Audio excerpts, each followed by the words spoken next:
Hello दोस्तों, आज हम आपका लैपलास ट्रांसफॉर्म का पार्ट 2 देखने जा रहे हैं। लास्ट टाइम पार्ट 1 में हमने 4 फार्मूला आपको डिराइव करके दिखाया था। आज उसके आगे हम लोग कुछ फार्मूला और डिस्कस करते हैं। तो सबसे पहले आज हमारा जो रहेगा, हम लोग देखेंगे Laplace transform of sine hyperbolic eighty का क्या होता है, और दूसरा हम लोग आज देखेंगे Laplace of cos hyperbolic eighty. ये दोनों का भी हम लोग डिराइव करके समझते हैं, इसका फार्मूला कैसे डिराइव होता है। ठीक है, तो सबसे पहले इस वाले को हम लोग डिराइव कर रहे हैं, Laplace of sine hyperbolic eighty का। ठीक है, तो उससे पहले इसको डिराइव करने से पहले आपको जो इसका स्टैंडर्ड फॉर्म होता है साइन हाइपरबोलिक थीटा का, वो आपको पता होना चाहिए। एक्सपोनेंशियल के टर्म्स में हम लोग इसका जानते हैं फार्मूला e का पावर थीटा माइनस e का पावर माइनस थीटा अपॉन 2 होता है। ठीक है, ये स्टैंडर्ड फार्मूला है एक्सपोनेंशियल फॉर्म में साइन हाइपरबोलिक थीटा के लिए। तो अभी हम इसी का मदद से थीटा को रिप्लेस कर देंगे 80 से। तो यहाँ पे हम लोग लिखेंगे साइन हाइपरबोलिक 80 इक्वल टू ई का पावर थीटा का प्लेस पे 80 पुट करेंगे माइनस ई का पावर माइनस 80/2। अब हम लोग क्या करेंगे, लैपलास ले लेंगे। तो यहाँ पे आप लिख सकते हैं टेकिंग लैपलास बोथ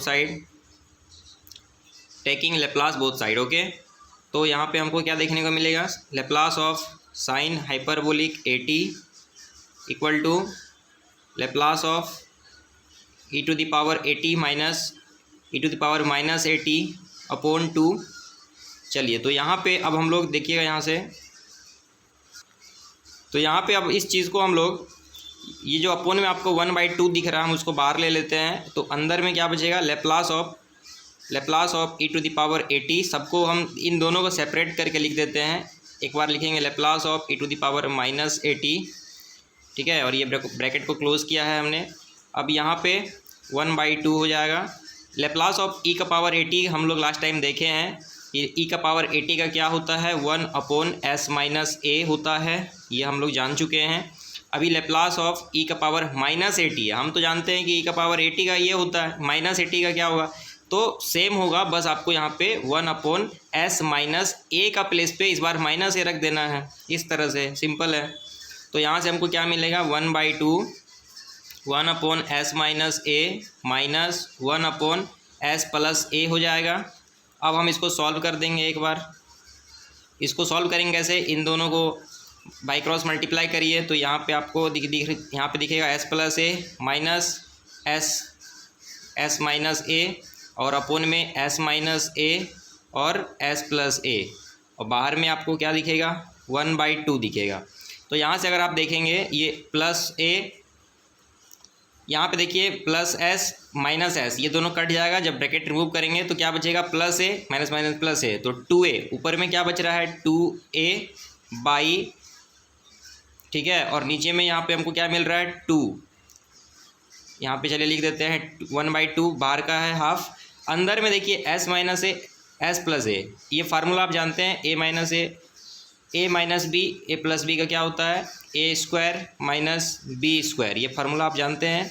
अब यहाँ से ये 2 और ये 2 कैंसिल आउट हो जाएगा। तो आपको यहाँ से क्या मिलेगा, 1/s² माइनस a², और ये हमारा फार्मूला निकल के आ गया है। लैपलास ऑफ साइन हाइपरबोलिक 80 का फार्मूला होता है a/s² माइनस a²। तो यहाँ पे हम लिख देते हैं, चलिए यहाँ पे मेरा आ गया a/s² माइनस a²। सेम अभी हम लोग कॉस हाइपरबोलिक 80 का भी प्रूफ करेंगे। तो उसी तरह से लैपलास ऑफ कॉस h80 का जब हम लोग करेंगे, तो यहाँ पे सेम आप जानते हैं कि कॉस हाइपरबोलिक थीटा का स्टैंडर्ड फार्मूला होता है ई का पावर थीटा प्लस ई का पावर माइनस थीटा/2। ये स्टैंडर्ड फार्मूला है। हम लोग थीटा को रिप्लेस करेंगे 80 के साथ। तो मेरे को क्या मिलेगा, कॉस हाइपरबोलिक 80 इक्वल टू ई का पावर 80 प्लस ई का पावर माइनस 80/2। अब हम क्या करेंगे, दोनों साइड लैपलास ले लेंगे, taking Laplace both side. Okay, तो यहाँ से हम लैपलास ले लेते हैं। तो क्या बच रहा है, cos hyperbolic 80 equal to Laplace of e to the power 80 plus e to the power minus 80/2। ठीक है, तो अब यहाँ से हम लोग क्या करेंगे, ये 1/2 को बाहर ले लेते हैं। ठीक है। और अभी मेरे को अंदर में क्या बचेगा, लेप्लास ऑफ ई का पावर 80 एक बार हो जाएगा, प्लस करके दोनों को हम सेपरेट कर रहे हैं इसलिए Laplace of e to the power -80 हो जाएगा, ब्रैकेट क्लोज कर दिया। ठीक है, तो ये 1/2 को आप बाहर ही रखिएगा, ये ब्रैकेट के बाहर है। लेप्लास ऑफ ई का पावर 80 आप जान चुके हैं 1/s - a होता है, प्लस इसका क्या होगा, ई का पावर -80 का अभी बताया था s माइनस a हो जाएगा, और ये ब्रैकेट हमने क्लोज किया। अभी इसको हम सॉल्व करेंगे, तो जब आप इन दोनों का एलसीएम लीजिएगा s - a और s + a मिलेगा, बाई क्रॉस जब करेंगे तो यहाँ पे हमको मिलेगा s + a plus s - a। ठीक है, और ये हमने ब्रैकेट को यहाँ क्लोज किया, ब्रैकेट के बाहर 1/2 है। अब देखेंगे तो यहाँ से ये प्लस है, ये माइनस है, कैंसिल आउट हो जाएगा, तो क्या बचेगा अंदर में 2s/s - a s + a, और ये हमारे पास बाहर में बच रहा है हाफ। अब आप देखेंगे अगर ध्यान से तो ये जो 2 है ये इससे कैंसिल आउट हो जाएगा, और ये एक फार्मूला में बन रहा है a - b a + b। इसका फार्मूला आप जानते हैं, a² - b² का फॉर्मेट में ये आता है, इसलिए हमने इसको इस तरह से लिख दिया।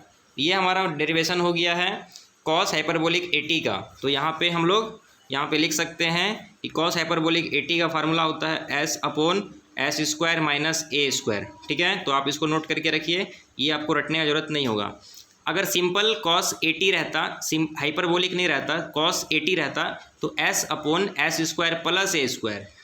अगर यहाँ पे सिंपल sin 80 रहता तो a/s² + a² हो जाता, लेकिन हाइपरबोलिक लग गया तो यहाँ माइनस लग जाएगा। ठीक है, और कैसे याद रखेंगे कि साइन के लिए ऊपर में a आता है कि ऐसा आता, कन्फ्यूज़ हो जाएगा। यहाँ पे देखिए साइन में स्टार्ट हो रहा s से, तो यहाँ पे s नहीं आएगा, बस ये ध्यान रखना है। साइन में s आ रहा है तो यहाँ पे a आएगा, यहाँ s नहीं आएगा। तो इस तरह से आप इसको याद रख सकते हैं। ओके, हमारा नेक्स्ट जो लेप्लास हम लोग देखेंगे t⁴n का देखने वाले हैं। ठीक है, देखते हैं इसका फार्मूला क्या होता है, और इसका डेरिवेशन मैं अभी यहाँ पे कर रहा हूँ फिर से। तो देखिए हमें लेप्लास ऑफ t⁴n निकालना है। तो जो हमारा डेफिनेशन है लेप्लास का वो आप जानते हैं क्या कहता है। लेप्लास का जो डेफिनेशन कहता है, Laplace of f(t) is equal to integration from limit 0 to ∞ e⁻ -st f(t) and dt। ये आप जानते हैं from the definition of Laplace transform. Now we have f(t) t⁴n and 0 to ∞ e⁻ -st। f(t) क्या है, t⁴n, तो हमने यहाँ पे रख दिया dt। अब हम क्या करेंगे, ये st को हम x मान लेते हैं। चलिए सब्स्टिट्यूट कर रहे हैं, put st is equal to x। अब इसका डिफ्रेंशिएशन करते हैं, differentiating with respect to x both side.